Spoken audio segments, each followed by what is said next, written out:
السلام علیکم ورحمت الله وبرکاته. محترم امید د چې ټول به روغ جوړ او خوشحاله یې.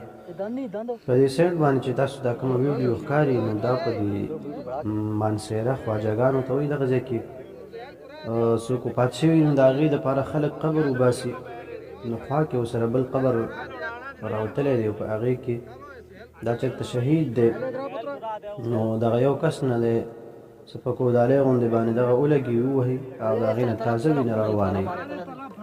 نو بلکل زمونږ په دې باندې ایمان دی چې شهید چې کوم دی د هغه بدن الله هغه نه خرابوي، او بلکې الله فرمایي چې ولا تحسبن الذين قتلوا في سبيل الله امواتا بل احیاء عند ربهم یرزقون.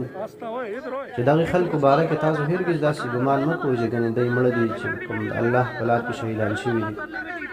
بل احیاء عند ربهم یرزقون، بلکې دی ته ژوندي دی، الله ورته باقاعده رزق ورکوي. خو بس د هغې هیئت جدا دی، زموږ ستاسو جدا دی. دا پته اوس مونږ ته نه لګي چې مطلب هلته هغې په څه طریقې سره الله زندګي ورکوي هغې ته.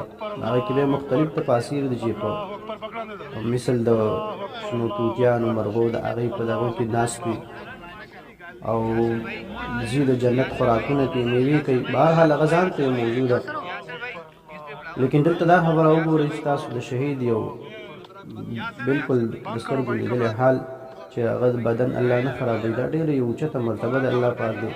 موږ تاسو ټولو ته د شهادت مرګ نصیب، چې لکه شهادت دا ډېره لویه مرتبه ده، دا هر چا ته په نصیب کې نه راځي.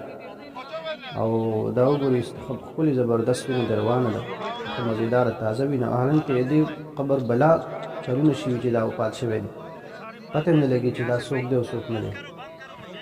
الله رب العزت دې د شهادت قبول او منظور کړي او موږ ته دې الله د شهادت مرګ راکړي.